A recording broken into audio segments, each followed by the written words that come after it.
और सुनाओ गांव के मुखिया, अरे क्या हाल चाल बा? अरे तोहरा दिमाग तो ठीक बा साधु, है न जान न पहचान।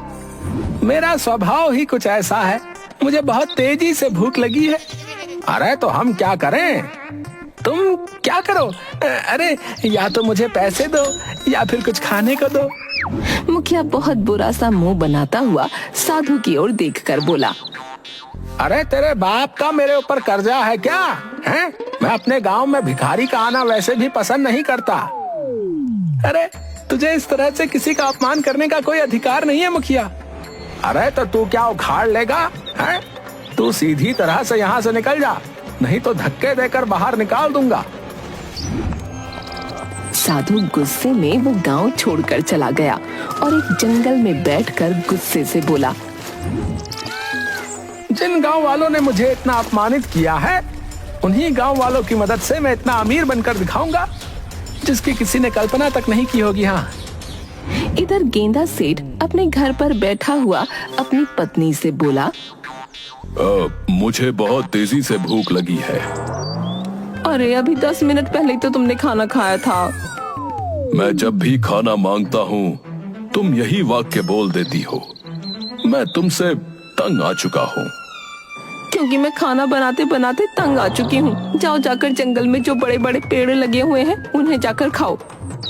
मेरी पत्नी की बात तो सही है, उन्हें खाने के पैसे भी नहीं देने पड़ेंगे। क्यों ना मैं जंगल में ही जाकर अपना पेट भरूं। गेंदा सेठ गुस्से से घर से बाहर जाने लगा। अरे कहाँ जा रहे हो? जंगल में, अब से मैं वहीं रहूंगा।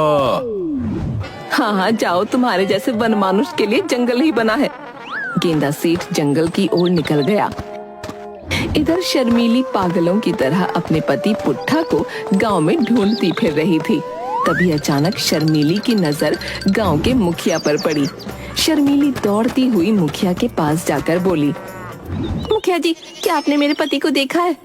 अरे शर्मीली, सारा गांव जब रोज सुबह सोकर उठता है ना, तो ईश्वर से यही प्रार्थना करता है कि वो तुम्हारे पति को ना देखे, समझी?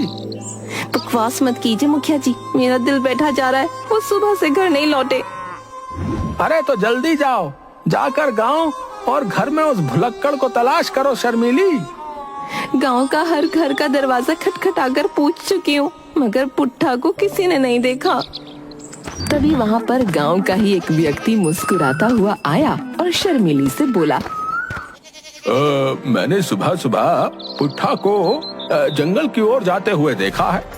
सत्यानाश जाए उस भुलक्कड़ आदमी का। शर्मीली जाओ, जाकर उसे जंगल में ढूंढो।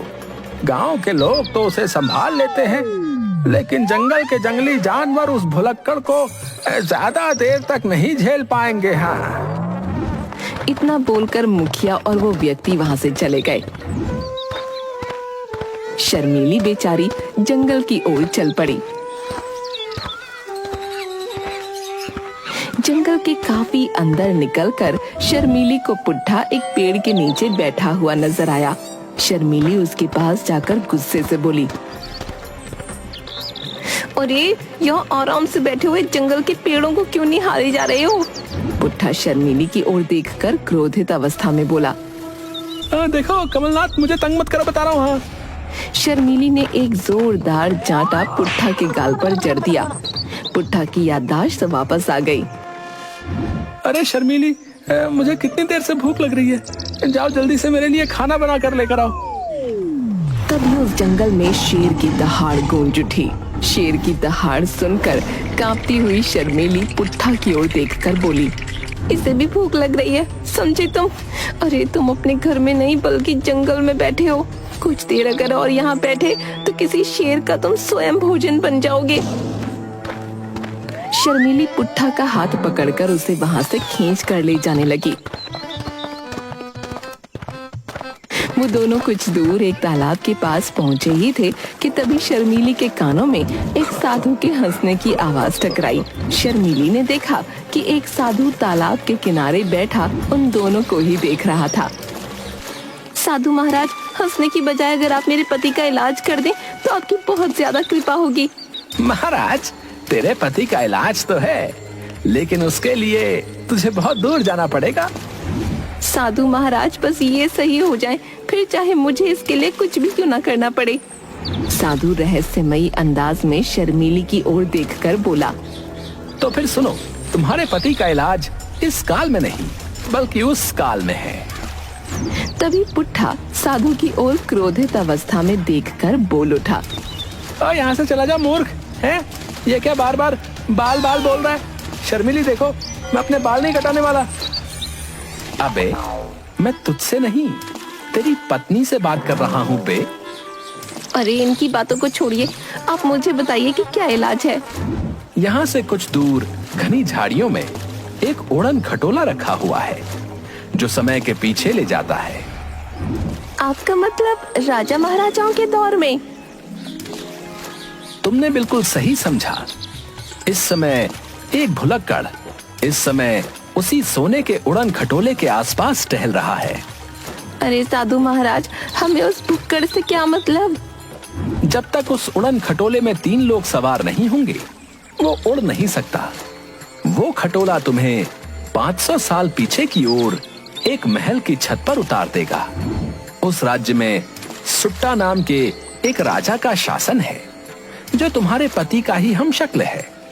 तुम्हें किसी भी तरह से उसके राज्य के खजाने के अंदर प्रवेश करना होगा और ढेर सारा खजाना उस सोने के उड़न खटोले पर रखना होगा। याद रखना, उस खजाने में जड़ी बूटियां भी रखी हुई हैं। रात होने से पहले उस उड़न खटोले पर सवार हो जाना, नहीं तो तुम सब हमेशा के लिए वहीं पर फंस कर रह जाओगे। शर्मीली पुट्ठा को लेकर सीधे झाड़ियों में चली गई। वहाँ पर गेंदा सेठ सोने के उड़न खटोले को बड़े ही गौर से देख रहा था। शर्मीली अपने आप से बोली, लगता है यही वो भुक्कड़ है। इसकी तो शक्ल देखकर ये लग रहा है कि ये उड़न खटोले को खाने के बारे में सोच रहा है। शर्मीली गेंदा सेठ की ओर देखकर बोली, क्या देख रहे हो? अरे क्या देख रहा हूँ? क्या तुम्हें इतना बड़ा आम नहीं दिखाई दे रहा? जंगल में यही खाने के लिए तो आया हूँ मैं। अरे मूर्ख, ये आम नहीं बल्कि सोने का उड़न खटोला है। अब जो भी हो, मुझे बहुत तेज भूख लगी है और मुझे तो यही बहुत बड़ा आम जैसा मालूम पड़ रहा है। तुम्हें बहुत तेज भूख लगी है ना? मैं और मेरे पति सोने के उड़न खटोले पर बैठकर एक शादी समारोह में जा रहे हैं। शादी समारोह का नाम सुनकर गेंदा सेठ के मुंह में लार टपकने लगी। अरे तो मुझे भी जल्दी से अपने साथ ले जाओ। सिर्फ शादी समारोह में ही मेरे पेट का कुछ भला होता है। तो फिर देर किस बात की है, चलो।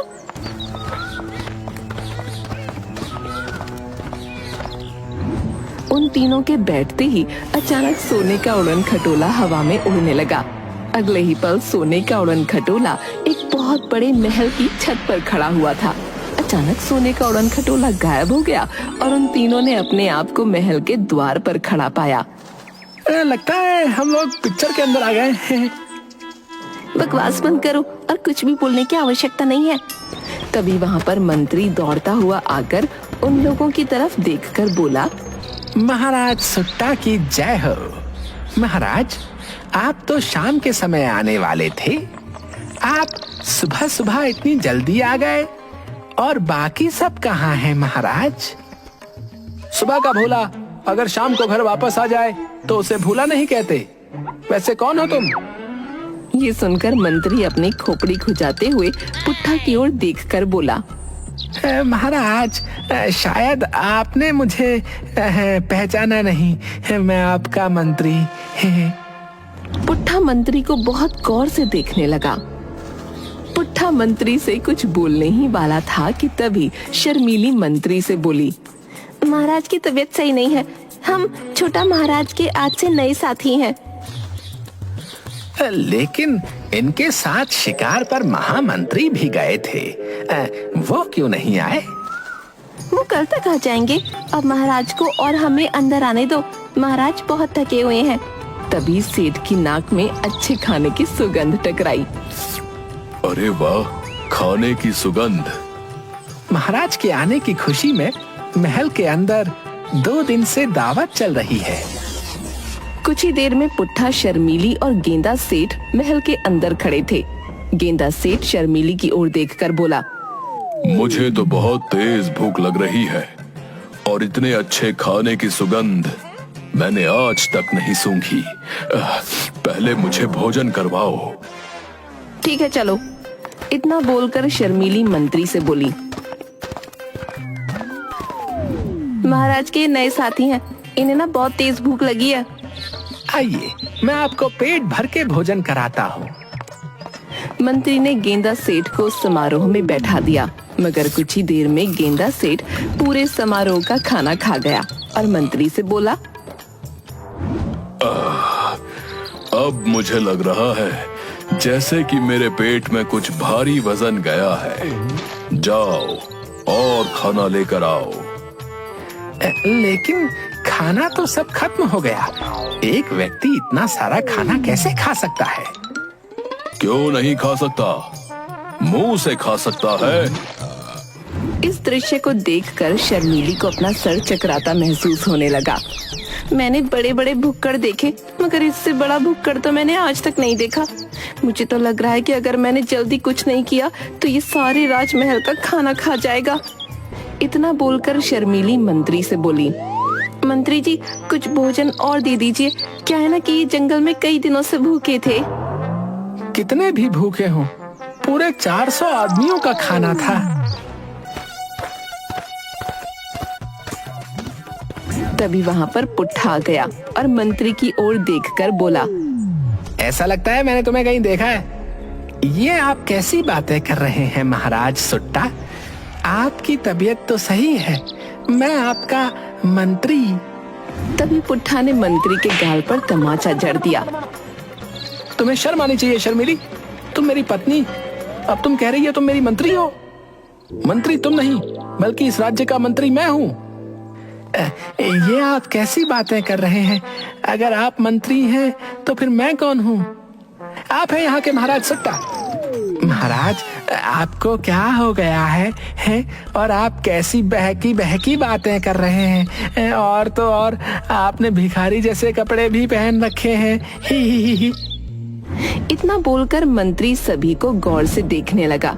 तभी शर्मीली मंत्री से बोली, हमें इस तरह से देखने की कोई आवश्यकता नहीं है। हम महाराज के नए साथी हैं। अगर ज्यादा दिमाग चलाओगे तो अभी और इसी वक्त महल से निकलवा दूंगी। ऐसा मत कीजिएगा। अब मुझे बताओ कि राजमहल का खजाना कहाँ रखा है? मंत्री एक कमरे की तरफ इशारा करते हुए बोला, वहाँ अंदर रखा है। ठीक है तुम जाओ।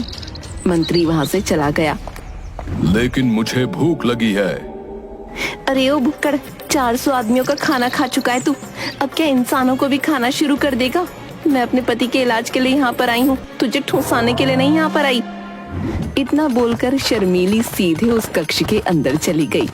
गेंदा सेठ और पुट्ठा भी उसके साथ गए। रात होने वाली है, वो उड़न खटोला महल की छत पर आ गया होगा। इतना खजाना तो मैं लेके नहीं जा सकती। शर्मीली पुट्ठा से बोली, तुम एक काम करो, जल्दी से खजाना महल की छत पर उड़न खटोले पर ले जाओ। और भुक्कड़ तुम, यहाँ पर जो जड़ी बूटियाँ दिखाई दे रही हैं, तुम इन जड़ी बूटियों को ले आओ। तब तक मैं बाहर नजर रखती हूँ, क्योंकि असली राजा सुट्टा कभी भी आता होगा। इससे पहले उसकी नजर पड़े हमें यहाँ से रफू चक्कर होना होगा।